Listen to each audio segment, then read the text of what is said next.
Bueno, bienvenidos a esta cuarta conferencia que celebramos en nuestra Universidad de Lanzarote sobre los barrios, un ciclo que vamos a continuar sobre un ciclo que ya se ha iniciado, esta es la cuarta conferencia, sobre los barrios de Arrecife, su historia, nuestra memoria histórica. Este ciclo de conferencias ha sido organizado conjuntamente con el Ayuntamiento de Arrecife y nuestro centro.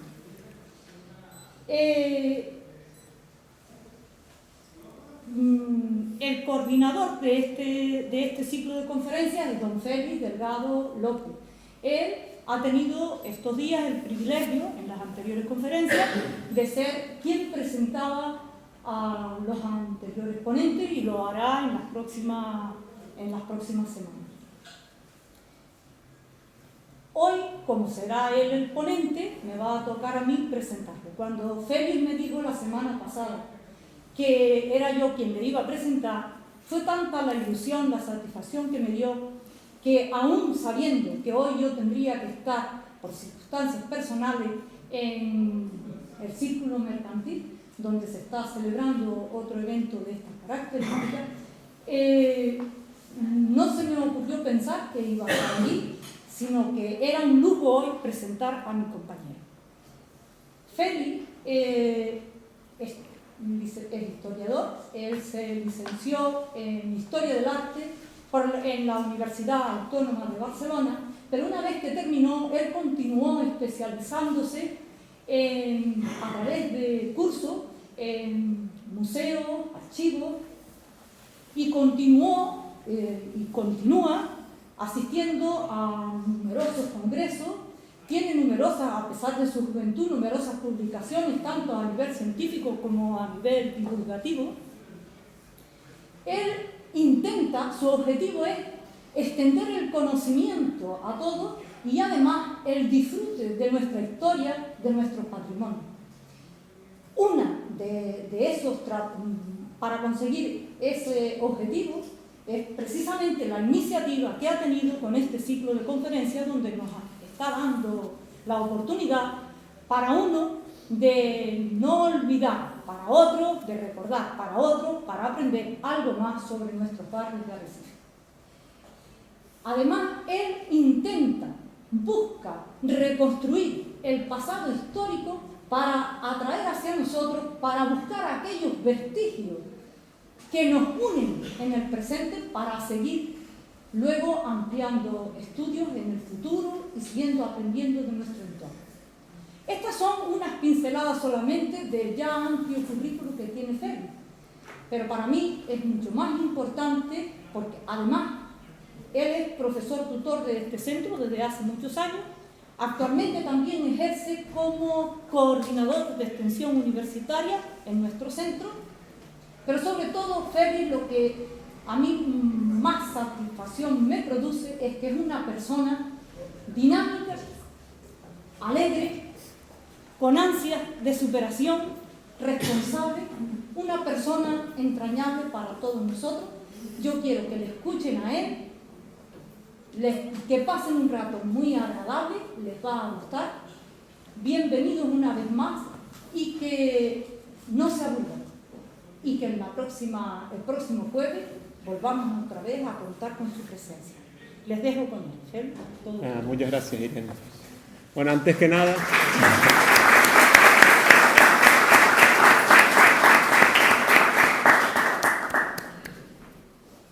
decirles que es para mí una gran satisfacción estar hoy aquí. O sea, agradezco mucho a la UNED en la figura, sobre todo de Irene Betancor y Andrés Fajardo, el que confiaran en mí para organizar el curso sobre los barrios de Arrecife, la historia y la memoria, y que sobre todo también me permitieran hablar del que es mi barrio, ¿no? Que es el barrio de La Vega.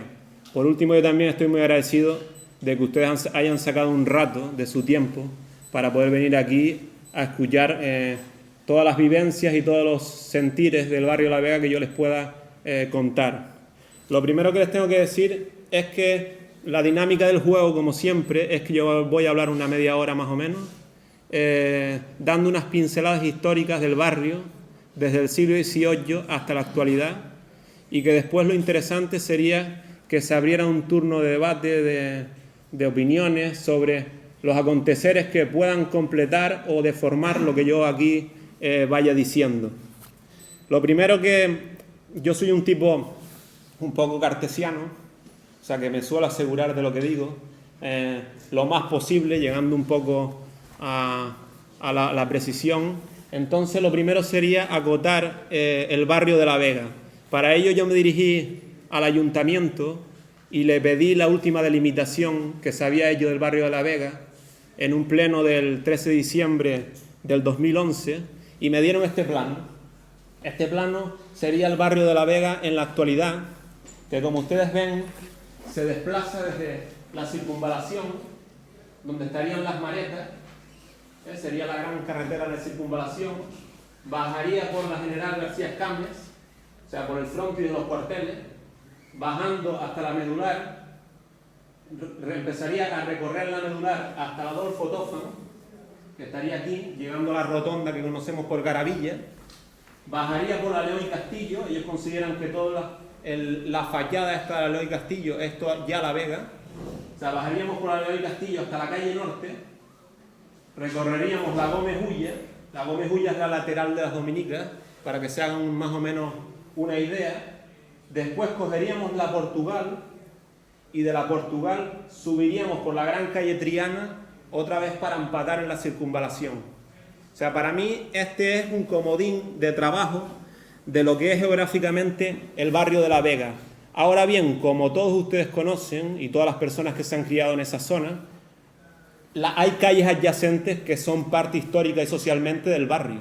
O sea, no se puede obviar que el primer tramo de la calle Triana, o sea, donde estaba el Torre, el garaje de la Guagua, que vamos a ir comentando, son parte de La Vega. E incluso la zona en donde nosotros vivimos, la calle Laguna, también se puede considerar como parte histórica o social de la antigua Vega. Por lo tanto, aún así, yo voy a tomar esto como comodín, como elemento de trabajo de lo que es La Vega actualmente geográficamente. Por otra parte, yo voy a hacer un estiramiento cronológico que va a partir de cuando Arrecife crece como ciudad, que es en el siglo XVIII. O sea, a partir de finales del siglo XVIII, Arrecife, como veremos, avanza históricamente. Entonces lo voy a tomar como punto de inicio y a través de una serie de cartografías que tengo de diferentes años, vamos a ir viendo el avance de Arrecife en su totalidad y el avance de La Vega. Y dentro de esas cartografías voy a ir puntuando algunos hitos sociales y culturales que yo creo que son muy importantes. El primer plano que yo les quería enseñar, por lo tanto, es un plano de 1855 de un señor que se llama Pasquín, que denota muy bien cómo era Arrecife en esa época. Como yo les he dicho, Arrecife crece y se evoluciona sobre todo a partir de finales del siglo XVIII. Como ustedes ya saben, el comercio de la barrilla explosiona, lo han explicado muchos historiadores, Agustín Millares Cantero, etcétera, etcétera. O sea, explosiona todo ese comercio, eso hace que suba Arrecife, se acompaña eso de unos réditos económicos que se invierten en la pesca y por lo tanto toda esa base económica hace que mucha gente se acerque a Arrecife. Hay un avance demográfico en esa época impresionante y sobre todo que se acerquen gente de otras islas que son burgueses, emprendedores. O sea que Arrecife, de ser un pueblo de pequeño, muy pequeño, de 4 pescadores, a finales del siglo XVIII se convierte en una urbe con alguna entidad, una cierta entidad. Y esta gente que son muy avanzados intentan incluso conseguir la autonomía parroquial que consigan a finales del XVIII y también los comienzos de la municipalidad, como todos sabemos. Estos avances de finales del XVIII se alargan como un chicle también en el XIX, pero con nuevas materias de exportación, como puede ser la cochinilla, o con nuevos avances administrativos, como puede ser la capitalidad, que consigan a mitad del siglo XIX. Lo que nos muestra el mapa, este mapa de mediados del XIX, es precisamente cómo era ese Arrecife de ese momento. O sea, como ven, la masa edificatoria estaría en el centro, en lo que nosotros conocemos como el casco de Arrecife, la zona centro. Y en cambio La Vega, en ese momento, es una masa gris en donde podemos decir que seguramente, o ahora ahondaremos un poco más, pero no había mucha masa edificatoria. La Vega, por lo tanto, hasta el siglo XIX, yo creo que era una entidad con unos usufructos, como si dijéramos, agrícolas y ganaderos. Y hasta hace no mucho tiempo incluso se conservaban eras y corrales en muchas casas de La Vega, ¿no? O sea, había muchísimo aprovechamiento de animales y aprovechamiento agrícola. El segundo factor a su favor que tuvo La Vega era que por su territorio pasaba el camino que conducía a San Bartolomé. O sea, que también tuvo que ser un sitio de tráfico comercial. O sea, la calle que nosotros conocemos hoy como la Blas Cabrera Tofan, o el Camino Viejo, sería seguramente el camino que enlazaría con San Bartolomé y que traería todos los productos de la zona centro hacia Arrecife. Por otro lado, por la zona de las cuatro esquinas, si consideramos que la Vega se alarga hacia esa zona, también La Vega pegaba con el camino que conducía a la villa. O sea, el tráfico de mercancías que llevaba desde el puerto de Arrecife hasta la villa. O sea, por lo tanto, yo considero que los dos primeros aprovechamientos que pudo tener la Vega serían seguramente el agrícola ganadero y también el lugar de paso de tráfico comercial. Además de estos dos, seguramente habría un tercero, que era que al estar colocado en la base de una serie de barrancos muy grandes, que venían sobre todo de la montaña Mina, seguramente aquí también se colocaron toda una serie de depósitos, tanto naturales como artificiales de agua. Este interés acuífero se agudizó durante toda su historia. O sea, La Vega fue un sitio de muchas aljibes, de muchas maretas durante toda su historia. Hay que tener en cuenta que Lanzarote es un sitio que ha carecido siempre de bases hidrológicas, de bases de agua, y por lo tanto un año de sequía podía hacer que la vida, incluso la agricultura, se vinieran abajo y que mucha gente pasara miseria y emigración. En La Vega todavía existen topónimos que aluden a ello. O sea, hay que pensar, por ejemplo, en la calle Laguna. O sea, es una calle que seguramente, como me han dicho muchas personas, es porque allí se podía formar una laguna muy grande. Además, en las casas particulares había aljibes. O sea, casi todas las casas, hasta no hace muchos años, antes de fabricar, pensaban siempre en hacer un aljibe. Y después en La Vega también había depósitos autónomos e importantes. O sea, las grandes familias hacían depósitos para abastecerse la familia y también para gozar de un rédito comercial, en el sentido que de los depósitos sacaban agua que después vendían pues con carros, con animales, por el centro de Arrecife. En pleno siglo XIX hay un autor muy conocido que es Álvarez Rixo, a los que le interese la historia de Lanzarote y la historia de Arrecife, el gran cronista del siglo XIX es Álvarez Rixo. Pues Álvarez Rixo dejó dicho en la historia del puerto de Arrecife, en ese siglo XIX, que, y cito, cuando aquí no había población, únicamente a cosa de media milla del mar estaban unos mal cuidados albercones o maretas denominados del Santo, en las cuales abrevaban los pastores sus ganados. Posteriormente, todas las personas pudientes que se iban avecindando fueron haciendo sus aljibes en los alrededores del pueblo, lo mismo que dentro de todas las casas mayores. Este plano es de Álvarez Rixo, o sea, es un plano que él levanta en 1809-1811 y donde se puede ver la masa edificatoria a través de Arrecife, el camino a San Bartolomé, que él te lo traza aquí muy bien, y la zona que él llama de los aljibes, la aljibe de Cabrera, la aljibe de Álvarez, la aljibe de Aguilar, etcétera, etcétera. Y lo que él llama las maretas del Santo, que otras personas colocan mucho más arriba. O sea, basándose en otras fuentes, la mareta del Santo no estaría tanto quizás en La Vega, sino mucho más arriba. De ello se ha constatado que durante el siglo XIX las aljibes que había en La Vega y Argana eran las mismas que contribuían en todo el resto de Arrecife. O sea, la Argana, por los barrancos que bajaban de Montañamina, y La Vega eran quizás las zonas con depósitos acuíferos más importantes de toda la capital. Hablando con vecinos, en las charlas que he tenido pues estas semanas para intentar pues hablar de lo que es de lo que podía yo decir aquí, de no meter la pata, etcétera, etcétera, me han dicho que en La Vega ellos se acuerdan mucho de la Mareta de los Negrines, la Mareta de los Matallanas, la Aljibe de las Flores, etcétera, etcétera. O sea, una aljibe bastante grande que había en la zona de La Vega. Realmente, de las que quedan, esta quizás es la que fue incluso la más importante, ¿no? Que es la Mareta del Estado, que todos ustedes conocerán, situada arriba de los cuarteles. O sea, aquí tendrían ustedes los cuarteles y todo esto sería la Mareta del Estado.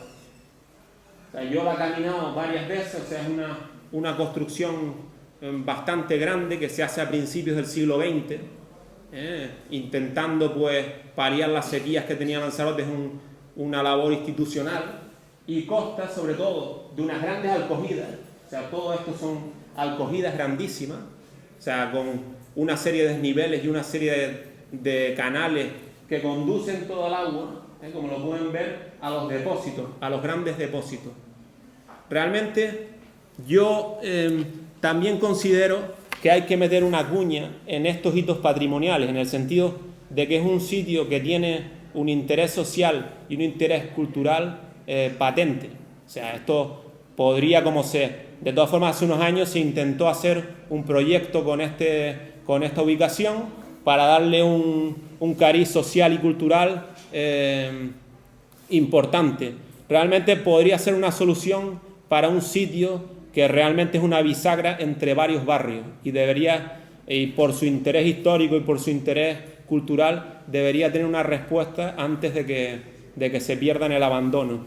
Realmente aquí tienen ustedes un detalle de lo que sería la Mareta del Estado, la zona esta de los depósitos, que pueden ustedes ver cómo se conserva la labor de cantería. O sea, fue una labor en lo que es los principios del siglo XX, realmente una labor faraónica para lo que era Arrecife. Además, desde esta Mareta corrieron una serie de canalizaciones, o sea, que se hicieron a mediados del siglo XX y que iban a dar a unos pilares. O sea, todo el mundo recuerda los pilares de agua que había en Arrecife. Por ejemplo, es muy recordado el Pilar de la Vega. O sea, una canalización de la Mareta te llevaba agua directamente a La Vega y de allí recogían, pues las personas recogían agua en latas, en carros, etcétera, etcétera, y circulaban también hacia sus casas o por toda la ciudad. Este sería para mí uno de los bastiones patrimoniales importantes que tiene La Vega, o sea, recuperar o recordar su interés acuífero. Ahora voy a volver un poco atrás a otra planimetría, o sea, como haciendo un flashback, como si dijéramos. La planimetría esta es de 1872 y es de un señor que se llama Hipólito Frías. O sea, hemos visto la anterior, que es la de Pasquín, de 1850 y pico, y esta sería de 1872, de un señor que se llama Hipólito Frías. O sea, aquí se puede ver la masa edificada de la época. O sea, sería todo esto el centro de Arrecife. La masa edificada en la zona que a nosotros nos interesa, llegaría hasta la calle Fajardo, calle Colegio, cruzándose con la calle Cienfuegos. O sea, esta sería la edificación que había en el siglo X, en el 1870 y pico. Y después de la calle Cienfuegos empezarían a subir casas en lo que nosotros conocemos como la calle Giles, la calle Trinidad y la calle León Castillo. O sea, esas serían un poco las edificaciones que habría en esa época. Después, hacia arriba, todos serían casas aisladas, como pequeños islotes en medio de esos terrenos agrícolas y ganaderos. Hay dos que a mí me interesa resaltar, que son estos dos puntos rojos, que yo creo que son los molinos. O sea, y vamos a hablar ahora un poco, si ustedes lo consideran oportuno, de la importancia de los molinos. Realmente se ha constatado que en el siglo XIX hubo molinos muy importantes en Arrecife. O sea, hay fotos del principio del siglo XX que ustedes ven por los molinos del Lomo, los molinos de La Vega, o sea, eran también unas maquinarias económicas de una gran relevancia, ¿no? Por ejemplo, se ha constatado que en Altavista, en la zona que ellos llaman de Altavista, se conoce el molino de José Barón. Y después también en La Vega hay uno que ellos llaman de Elías Martinón. O sea, en el siglo XIX hay propietarios reconocidos con varios molinos. No tengo que explicarles a nadie para qué funcionaba, cómo funcionaba un molino. Realmente era una industria por la cual el grano se convertía en harina o en gofio. Eran maquinarias cilíndricas, construcciones cilíndricas con varios pisos, tendrían varios pisos, con una escalera interior o exterior, y realmente la problemática del molino es que el molinero tiene que subir al piso de arriba, lanzar el grano hacia abajo y después recoger el gofio abajo. La molina se trabaja toda en la misma planta, o sea, es mucho más cómoda que un molino de esta envergadura. Después, la amplitud y la potencia del molino se completaba con las aspas, o sea, el movimiento de las aspas, que era realmente el que movía toda la maquinaria de molturación, como si dijéramos. De la importancia simbólica de los molinos nos pueden servir las fotografías del arrecife de principios del siglo XX. O sea, el que quiera se puede meter a ver fotografías y verá la importancia de los molinos. Ahora también la buena literatura también reclama lugares emotivos, no todo tiene que ser la imagen. También la buena literatura sirve para recuperar cómo eran los molinos del siglo XIX. Así yo les traigo un pasaje de Ángel Guerra, el gran escritor de Lanzarote, en La Lapa, conocido por todos nosotros, el gran libro ese de principios del siglo XX, donde él loa los molinos y señala y cita textualmente: se había plantado el molino en un altozano, desde la tierra llana en unas cuantas leguas a la redonda, y desde el mar a distancia de algunas millas, tenían todos que divisarlo. Era como un anuncio alegre de la ciudad aquella mole blanca, solitaria, volteando sus aspas siempre como un lejano pañuelo que nos despide o nos saluda. O sea, realmente el molino en el siglo XIX y el XX, en toda su amplitud y en toda su envergadura, era un hito patrimonial impresionante. Realmente hoy se conservan dos, el de Grimón y el que nosotros conocimos toda la vida como el molino del Cabo Pedro, ¿no? O sea, el de Grimón ha sido rehabilitado y es utilizado. El del Cabo Pedro se encuentra en una situación, en cierta manera, lastimosa. Y también hay que hacer un llamamiento, me uno al grupo, de esto viene también de muy atrás, de recuperar el molino del Cabo Pedro, porque es un lugar también con una orografía muy interesante. Se acompaña el molino de unas maretas y después también de la Pedrera, que es toda esta batería o toda esta zona donde se trajeron un montón de cantos para hacer los muelles, etcétera, etcétera. O sea, que podría conformar quizá también una zona con un interés social y cultural también para el barrio. Bueno, por lo tanto, y llegados a este punto, hemos visto como hasta el siglo XIX realmente los usos de La Vega no eran muy extensos, eran más bien unos usos muy concretos, y realmente la urbanización de La Vega no se había posibilitado. Esta se da sobre todo en el siglo XX, o sea, cuando empieza a extenderse la ciudad de Arrecife con ímpetu por La Vega, es en el siglo XX. Seguramente porque Arrecife está canalizando la importancia de su puerto y de su exportación comercial de otros productos como la cebolla, las batatas, el tabaco, los tomates, etcétera, etcétera, y sobre todo, como vimos el otro día, porque realmente pues Arrecife está explosionando todo lo que es la pesca y las industrias salineras y pesqueras que tienen a su alrededor. En 1930 había en La Vega, según un censo que se hizo, una población de derecho de 349 habitantes y una de hecho de 334 habitantes. Además, presentamos también el plano este de 1931. Es un plano que me ha cedido el ayuntamiento y el archivo municipal, un plano bastante interesante, donde se ve cómo era Arrecife en ese momento. La pena es que yo creo que no sé si ustedes lo ven con mucha nitidez, ¿no? Pero lo interesante aquí es que el empuje de todo el lomo y de todo Arrecife Centro estaba densificando ya toda la zona esta de la calle Cienfuegos, Trinidad, Chile, aparece la calle Gran Canaria, la calle Janubio, la calle Norte, la calle Molina. O sea, toda esta zona estaba tomando una cierta entidad, o sea, que va a ser la que va a empujar hacia adentro, hacia toda la calle Nuestra, la calle Laguna, etcétera, etcétera, ¿no? Después, ya se había bifurcado en dos el camino a San Bartolomé. O sea, el camino viejo, que nosotros siempre lo llamábamos así, era el Blas Cabrera Tófano. Y el camino nuevo era la calle General García Escame. O sea, se había bifurcado en dos, y alrededor de estos dos caminos, como era el lugar de tráfico comercial que venía del centro, la gente empezó a sentarse ahí. No se van a sentar en el centro del Hable. O sea, se asientan en la zona comercial por antonomasia. Dentro de todas estas edificaciones, ya en 1931 destaca el campo de fútbol, que yo me voy a detener un poco en este es otro hito que yo quería recuperar a través de este plano. O sea, como en 1931 ya tenemos aquí lo que sería el campo de fútbol. Bueno, nos han asegurado que el que fue conocido como Estadio Olímpico, entre otros nombres, se situó sobre unas salinas preexistentes.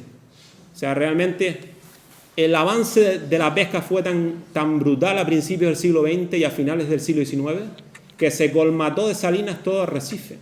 O sea, llegando a instaurar salinas en la calle Triana. O sea, instaurar salinas en pleno terreno sólido, como si dijéramos. Y entonces, antes de este campo, aquí había, parece ser, una salina.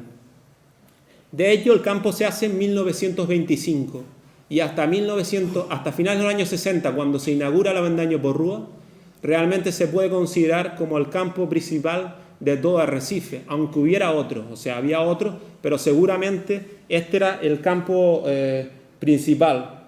Fue un estadio modesto, o sea, no vayamos a pensar que fue ni el Camp Nou ni Maracaná, o sea, fue un estadio bastante modesto, o sea, al principio 2 porterías y un llano, y después en los años 40 se amplían las dimensiones y se le hace el cerramiento con murallas, como si dijéramos, y tiene pues bastantes espectadores, puede recibir bastantes espectadores en esa época. Esto no fue un obstáculo para que, como muchos me han contado, en las épocas de lluvia el campo se llenaba de agua y después también se le caían las paredes con mucha frecuencia, o sea, lo cual era un obstáculo para los partidos de fútbol porque realmente eso imposibilitaba el cobrar las entradas porque tenía entradas por todos sitios, como si dijéramos. Lo cierto es que aunque era un campo modesto, por aquí pasaron multitud de jugadores y aficionados que en torno al balompié disfrutaron de días de una cierta felicidad. O sea, yo creo que fue un campo importantísimo para unos jugadores, para unos directivos, para unos árbitros que realmente eran amateurs, o sea, nada de profesionalidad, eran personas que de repente tenían que sacar tiempo para poder entrenar, o sea, y después volver al trabajo, o que tenían que remendar balones y botas con mucha frecuencia. Además, eran unos aficionados también que vivían en un Arrecife con muy pocas diversiones. Entonces, el fútbol era un foco de atracción tremendo. O sea, donde se vivía con gran pasión en la rivalidad con otro equipo, la llegada del torneo San Ginés, la consecución de una liga, o también el partido con un equipo foráneo cuando venía el Price o venían los equipos o la Unión Deportiva Las Palmas cuando venían a visitarnos a Arrecife. El espíritu social y lúdico de los encuentros está muy bien ejemplificado en estas fotografías del campo del Estadio Olímpico, el campo Atlante. Aquí también hay que agradecer, como antes hice con el Ayuntamiento de Arrecife, a la memoria digital de Lanzarote, que me ha cedido algunas de las fotografías.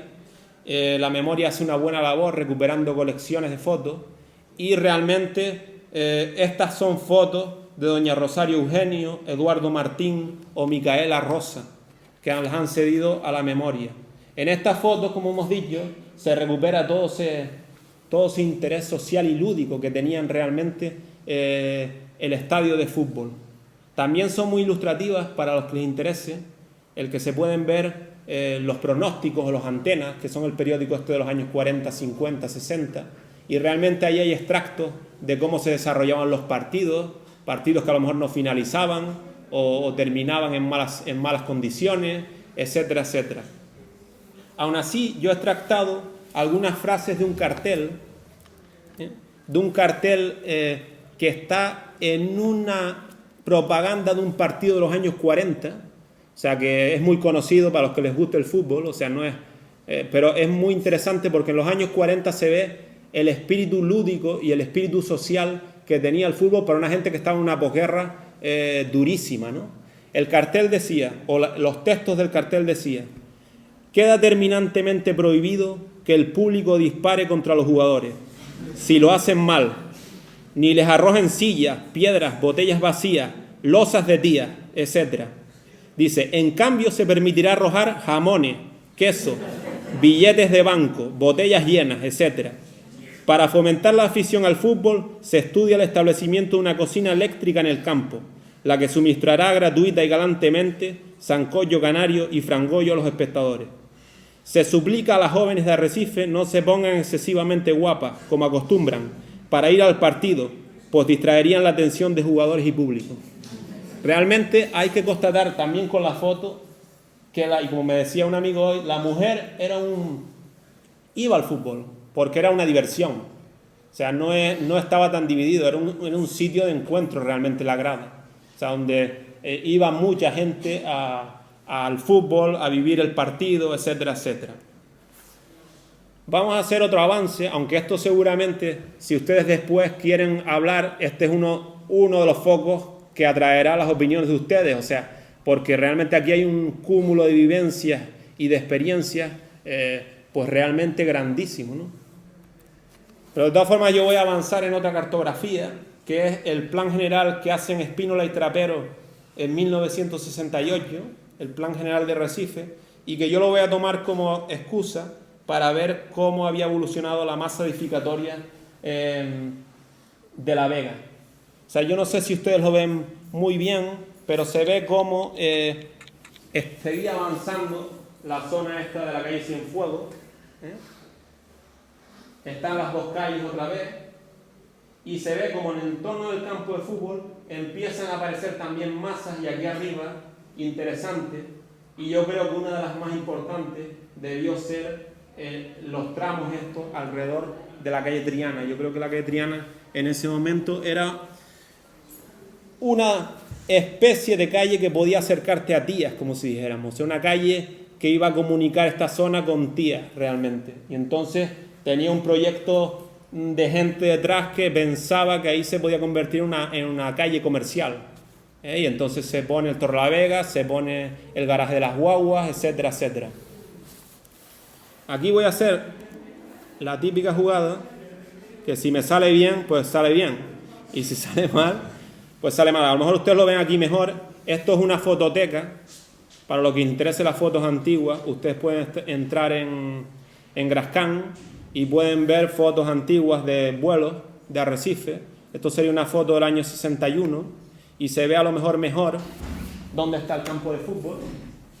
Lo ven aquí, el campo de la calle Triana, las dos calles y las masas edificatorias que yo voy hablando. Realmente La Vega no fue en cierta medida un proyecto oficial como pudo ser Titerroy, o sea, en el sentido de que instituciones empezaron a hacer promociones. La única promoción que hay aquí es el barrio del Carmen, que fueron 12 casas que se hacen en los años 40, las hace el mando económico con la intención de ser casas oficiales, pero el resto serían pequeñas viviendas unifamiliares de personas que se desplazaban de otros lados de Arrecife o que venían de los pueblos y empezaron a construirse sus casas casas terreras en torno a un patio, un corredor, casas modestas, etcétera, etcétera. Era el lugar normal de crecimiento de Arrecife, porque tanto Puerto Naos, que estaría aquí, como las grandes salinas de los Betancores, habían cerrado la posibilidad de crecer por los extremos. O sea, era tan importante el rédito económico que se sacaba de ahí, que ellos no querían perder este suelo para darlo para vivienda. Entonces Arrecife solo podía subir hacia arriba. O sea, solo podía subir hacia arriba, y La Vega era el sitio más próximo. Lo raro es lo que vimos el otro día de Titerroy, un sitio tan lejano, en esa época, no tan lejano, no kilómetros, pero tan lejano de lo que era el centro, como si dijéramos. En esos años 40, entre lo que sería el plano del 31 y este del 61, o el 68, lo que vimos, el plan general, se construyen los cuarteles. O sea, los cuarteles son también un edificio que estaría en el barrio de La Vega y que se construye en los años 40. O sea, aquí tienen ustedes el barrio de Titerroy, sería este, las maretas del Estado y los cuarteles. O sea, realmente los cuarteles se colocaron en un sitio, sí que se colocaron en un sitio interesante, porque estaba bien comunicado, o sea, por carretera, y después se colocaron controlando o surtiéndose los grandes depósitos de agua. O sea, era una colocación idónea para ello. Los cuarteles en la posguerra ejercieron un control y también una defensa de la isla. O sea, pero aún así fue una infraestructura también que llevó a Arrecife muchas vivencias y muchos elementos positivos, porque atrajo a muchos jóvenes de otros lugares que fueron aficionados al deporte o que se unieron con la población de Arrecife y en cierta manera pues la enriquecieron, ¿no? Bueno, todo esto, o sea, este crecimiento que se hace en los años 60, o que se concreta o que se ve en los años 60, hizo que toda esta población tuviera que tener una serie de servicios comunes. O sea, el barrio empezó a dotarse de servicios, de academias particulares, de tiendas, de bares. Mucha gente recuerda las tiendas que estaban en esta zona, en las calles principales, o los bares que se colocaron alrededor de la calle Triana. Además de estos servicios para la misma población, el barrio también se fue llenando de puntos de atracción, de negocios que atraían gente de otros lugares.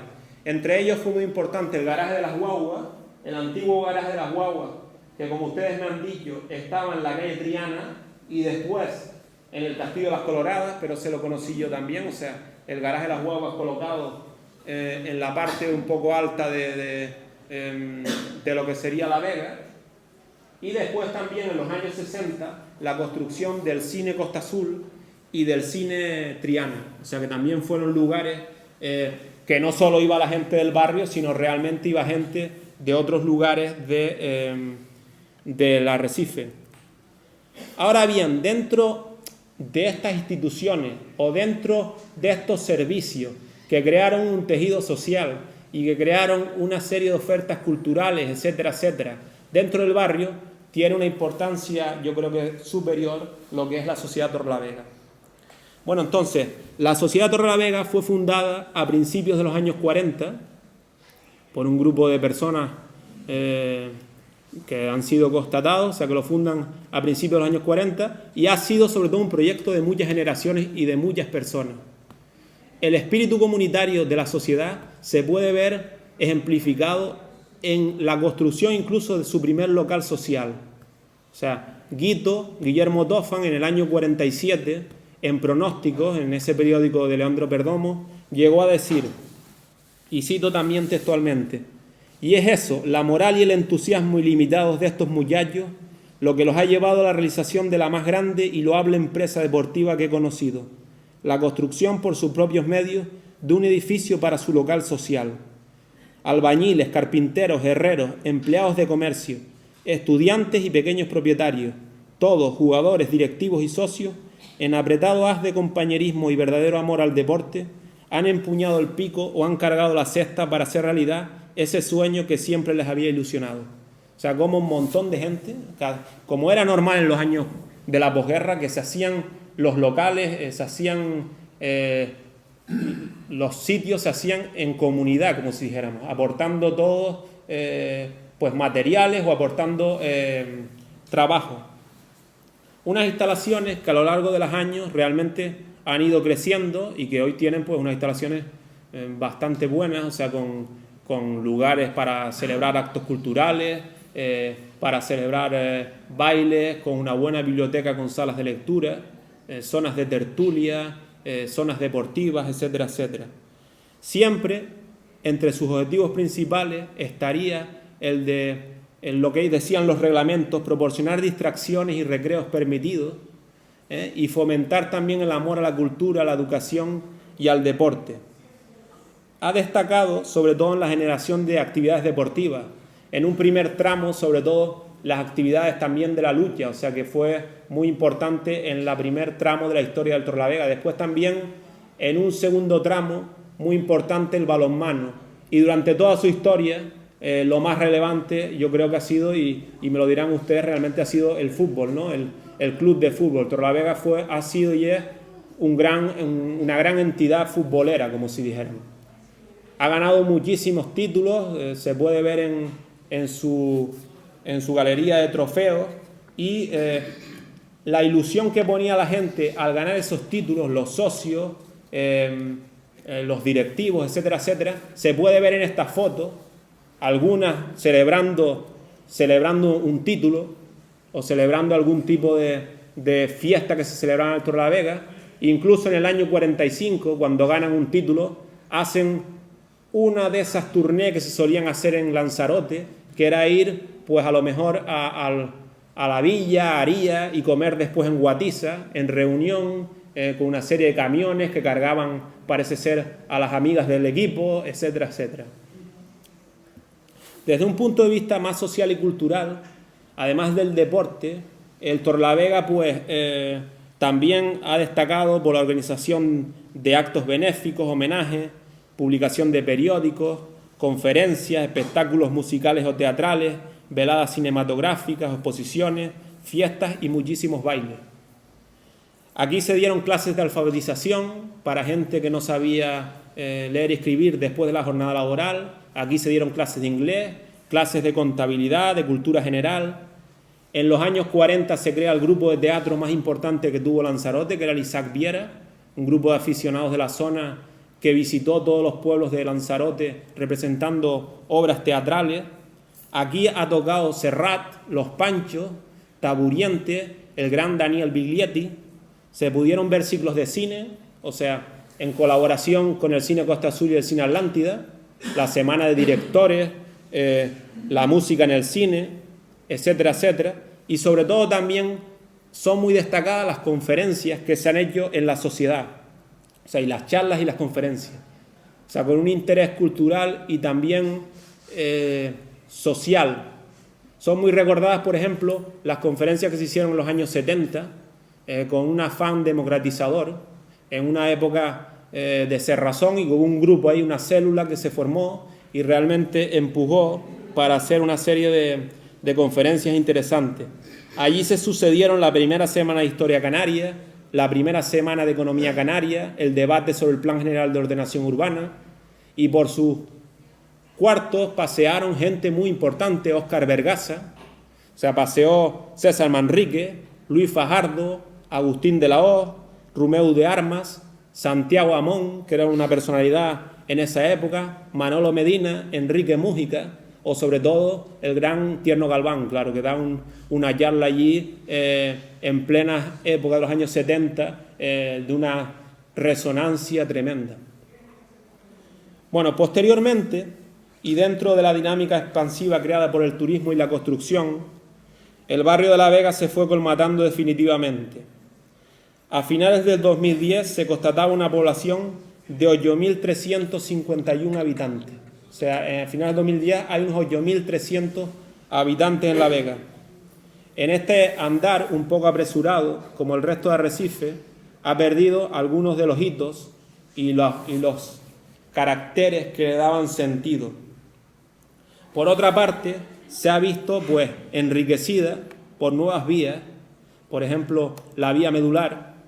La vía medular que cruza toda la Vega es una vía muy importante, y allí se han adocenado una serie de infraestructuras y servicios repletos también de vivencias actuales, por ejemplo los juzgados, repletos de vivencias hasta en mi casa, como si dijéramos.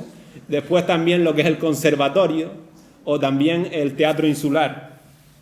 Además se han construido diferentes centros confesionales. Está la iglesia de la Vega, también posteriormente a los años 60, y después también pues se han colocado diferentes escuelas, o sea, desde el Adolfo Doffan, que fue donde estudié yo, que estaría en la zona que vimos antes, hasta la zona de todos los colegios que hay alrededor de los cuarteles, que serían todos estos colegios. Los cuarteles sería esto, los cuarteles serían esos, todos los colegios estos que hay alrededor de los cuarteles. Hoy es un lugar que presenta ventajas y ciertos riesgos y peligros que realmente yo no voy a tratar aquí, pero que deberían ser subsanados. Yo solamente aquí he querido mostrar su historia y algunos de sus vestigios más importantes, con el ánimo de que su conocimiento y aprecio nos dé pautas para valorarnos mejor. Bueno, muchas gracias. Yo ahora cierro todo el rollo este que acabo de decir, y lo que interesante ahora sería que ustedes matizaran o incluso cambiasen algunas de las impresiones que yo he querido aquí mostrarles. Les agradezco mucho que hayan asistido a la charla y pasamos ahora al turno de debate, que seguramente es lo más interesante.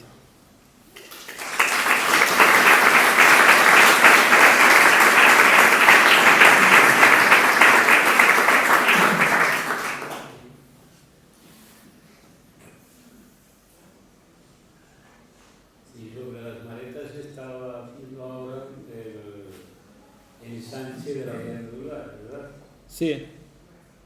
¿Cómo lo ves? Hombre, eso lo controlará, me imagino que, claro, eso estará controlado por patrimonio, me imagino, en lo que es el ensanche. A mí lo que me interesaría es que las maretas se reutilizaran. O sea, que se conserven, pero que se reutilicen también con una finalidad social y cultural. O sea, que se les dé un sentido, quizás retomando el proyecto que había hace unos años o perfilándolo con la nueva situación económica que hay ahora. O sea, yo lo que pienso es eso. Y cuanto más se daña a un bien patrimonial, pues... Ahí le ha dañado, ¿no? Ahí, pero bueno, eso estará... ¿Qué se ha permitido eso? Sí, pero eso yo tampoco me puedo pronunciar ahora porque no conozco de primera mano lo que es el proyecto de la bifurcación de la carretera, ni sé nada de eso en primera mano, como se dijera.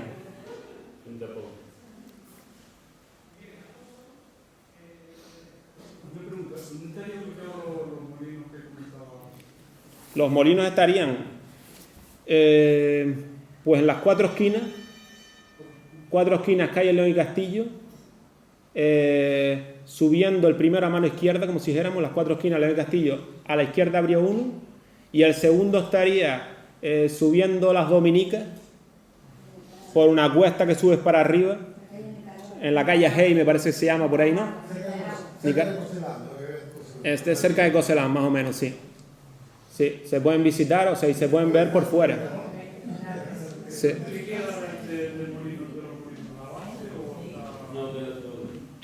No, se han vaciado. Queda más bien el cilindro, queda el cilindro de Grimón, no queda la maquinaria, y del otro queda la carcasa también solo, o sea, no queda la maquinaria ni las aspas. ¿Pero se utilizó para la vida cultural? No, El de Grimón. El de Grimón se está utilizando, se ha utilizado hasta hace poco. Sí, tiene pintado, sí, como toda la zona esa del centro sociocultural, etcétera, etcétera. ¿El barrio del Carmen que nombraste es lo que está por la panadería Jonás? Exactamente. La línea esa de casitas que hay como dos vías. ¿Y eso cómo se vino o quién lo promocionó? Eso lo hace el Mando Económico, que es una institución de García Escame. o de García Escames, una institución que había en Canarias con García Escames que lo hace en los años 40. Sí. No, era un mando como si dijéramos como una institución militar y burocrática, como si dijéramos que hizo una serie de obras, entre ellos los cuarteles, y las casas estas, hubo unas casas anteriores, en la de Estila parece ser, o sea que también son recordadas, o sea, hacía obras, como si dijéramos.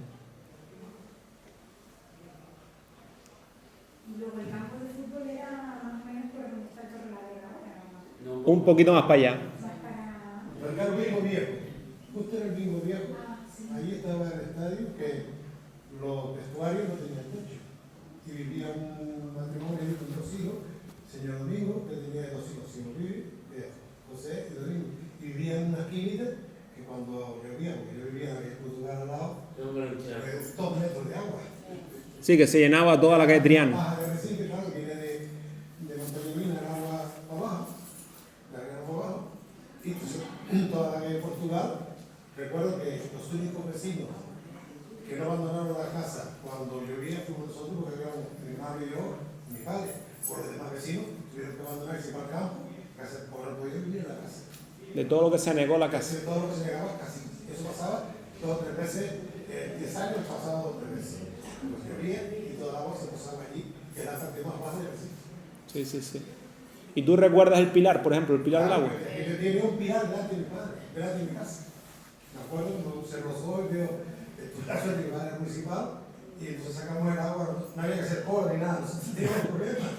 Y teníamos aquí en mi casa también, claro. Como todo el mundo que vivía por allí tenía su auxilio. Y el pilar no es uno anterior al del Camino Viejo, adelante, hasta el garaje Bomba. Que seguramente se colocó al lado del garaje de guaguas por esa razón. No sé, yo tenía 4 o 5 años cuando se colocó.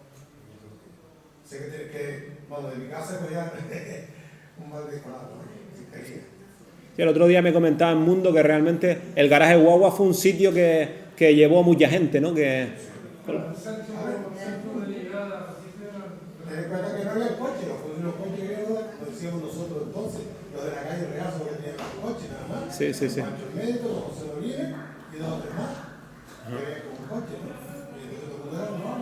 Yo veía don Manuel en Cáceres, y en la guagua hacía un negocio, todo el mundo a Fibé, todo el mundo a los dolores, todo el mundo guagua, no era. Sí, sí, sí.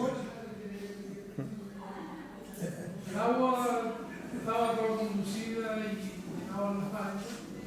Luego iba al centro donde estaba el fútbol, el campo de fútbol, zona todo eso, y toda la agua se depositaba ahí, a la altura de agua, y aún en los años 80 y 90 también se ha llenado también de agua. Por eso están ahora pues, canalizando las aguas para sacar la mar. Porque era un punto de encuentro de todas las maletas que reusaban, acá y en el campo había una fibre, un pozo que daba al mar, que se destapaba y absorbía toda el agua y se iba así, así. Eso era un pasillo ahí que ayudaba a que se derramara aquello de agua. Y por decirle del Torre la Vega, ya que se ha nombrado, fue una sociedad que el nombre del Torre la Vega nace en La Vega, arriba en la parte donde estaba hoy más o menos el garaje de las guaguas por esa zona. La época de Mateo Cabrera Delgado, y luego se pasó a la calle Triana. En 1942 se forma la Junta Directiva, la primera Junta Directiva a formar, ya con estatuto y demás, que la formó Nicolás Martín, conocido Nicolás Elefiri, si me acuerdo, César Manrique, Guillermo Tofa, dar el mundo también, casualidad que todo el mundo ha estado todo el mundo allí en el Torre. Y ha sido una sociedad que ha desarrollado todo a base de deporte y cultura. Los últimos años en Torre ha intentado reivindicar a la sociedad, de que se realice el museo de la Arrecife del Primer Mar, como recuerdo de que la isla fue una isla costera, y que se está moviendo la sociedad de los años 40 ya y no van a reconocer su trabajo que fue la pesca, ¿no? Y la sociedad pues, ha reivindicado tanto el museo ese como el parque Salinar, sabiendo que Lanzarote era un parque Salinar desde norte hasta sur, y también intentando de recuperar la salina de Portonao. Ha sido de las zonas que Torlavega se reivindica, como la cultura del agua, que fue un ciclo muy bonito, donde se reconoce de dónde vivía Lanzarote por las aguas, y de todo, un ciclo deportivo muy grande, y ha sido una sociedad que está abierta totalmente a la isla de Lanzarote y a todos sus visitantes, lo que me dice tradición, y allí estamos esperando que haya más.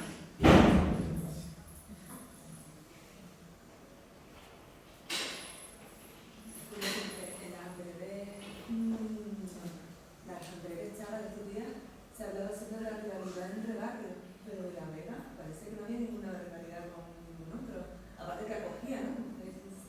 Acoge al resto de habitantes de Arrecife. No, los otros días se ha hablado de rivalidades, pero sí, también, por ejemplo, si te acuerdas, Félix Hormiga habló de unas grandes peleas entre los chicos de Titerroy y los chicos de La Vega. Él también nombraba, claro, siempre ha habido los barrios unifican y después un poco... Deportivamente hablando, sí había rivalidad entre el Lanzarote y el Torlavega, y entre la Juventud y el Torlavega. Eran los dos equipos a batir, eran la Juventud por un lado y el Lanzarote por otro. Era la gente de la calle Fuego, era la Juventud. La del Lanzarote. Nosotros que somos del Torlavega, y los de la Juventud que era por la parte de aquí, donde está el marítimo. Y como anécdota, yo recuerdo cuando, hemos cambiado, cuando el estadio se llenaba de agua, el estadio olímpico, eran los propios jugadores, muy chiquillos, y yo era malo, pero jugué al fútbol, a limpiar con un balde, a sacar el agua para poder jugar al fútbol, igual que ahora. Sí, igual que ahora. O sea, una cosa precaria, ¿no? Exactamente. Salir con bidones, coger baldes con agua, echar los bidones, o decía lo que decía el mundo, al pozo que había en el centro del campo, que iba en el agua, y luego para quitar los charcos para poder jugar. Pero eso lo hacían los propios jugadores. Sí, igual que ahora vamos, el cole está...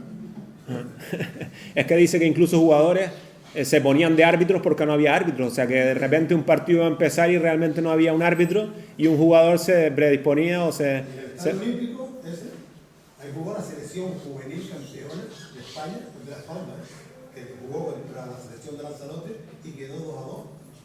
Es el que, si me acuerdo que se fuera ahora, era Germán y toda esa gente, los futbolistas consagrados, los futbolistas de lado que vinieron aquí a jugar con la selección de Lanzarote, que eran 2-2, y eran campeones de España, y ese honor, que yo creo que ha sido el honor más grande que tuvo ese estadio. Ese tú de árbitro, ahí yo vi un fotografía, Antonio el Fuego, que llamamos, el Parque de la Tierra. Sí. Ese pintaba a partir por su Sí. Ahí. pelotas y lo traes abajo y tú del día todo marcado, comencé a llorar y tuve que salir del campo.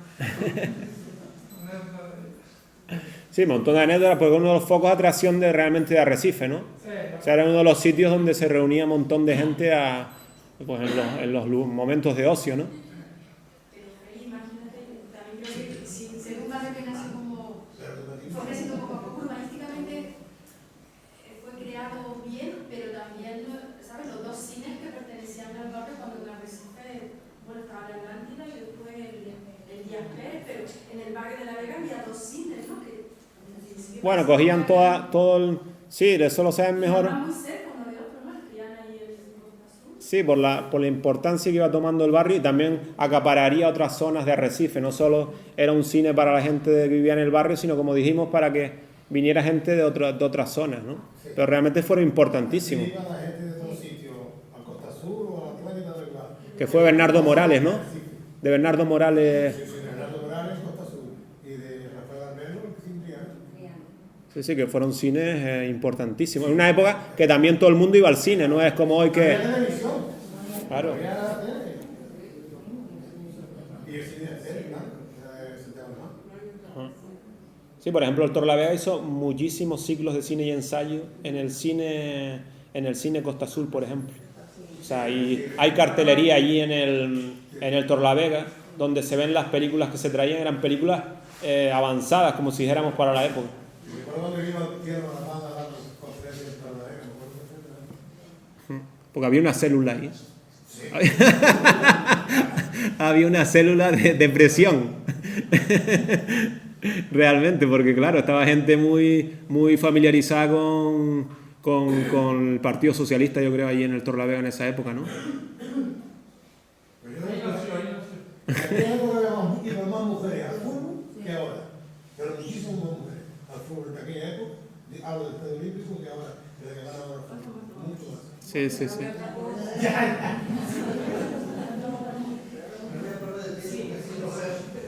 Ahondando un poco lo que decías antes respecto al campo del fútbol, que era, se llenaba de agua cuando llovía, pero también el campo del fútbol se llenaba de agua en las grandes mareas.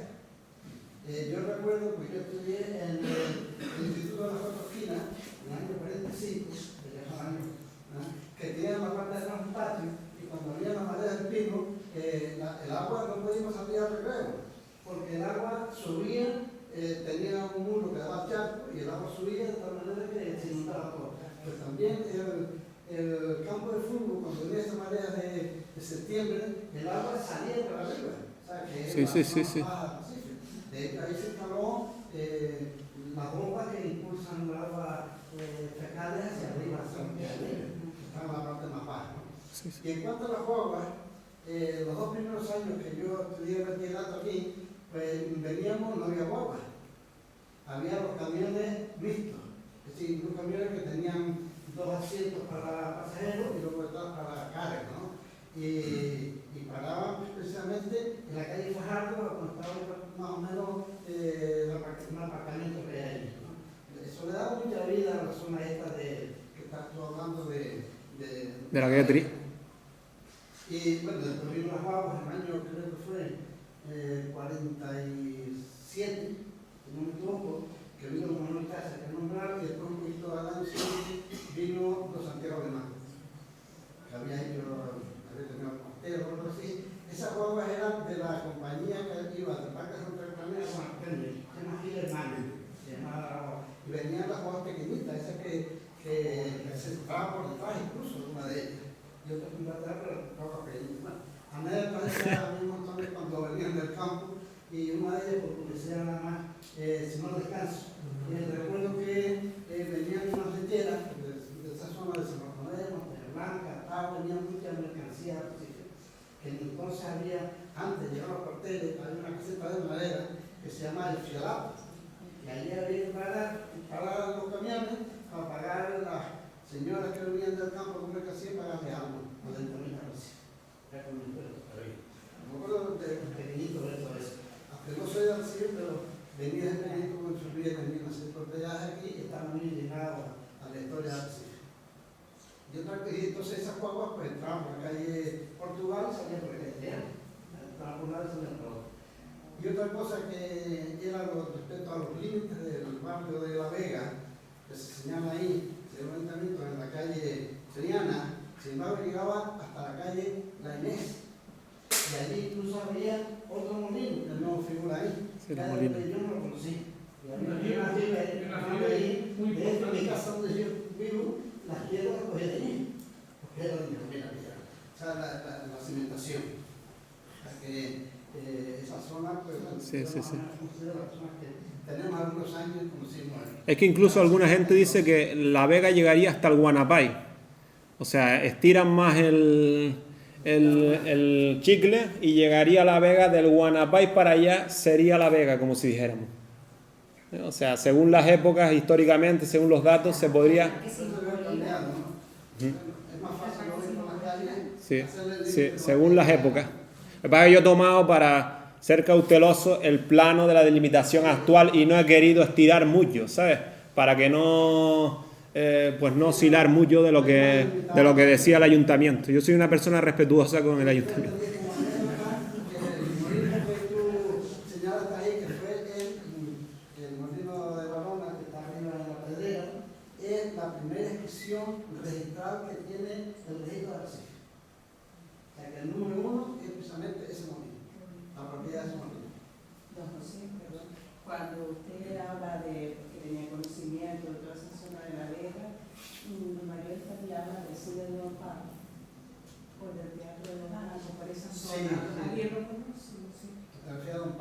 ¿sabes?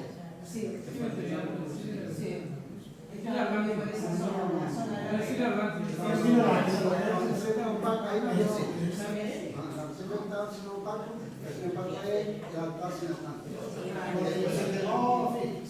Sí, aproxima un pacto, pero era sin Atlántico.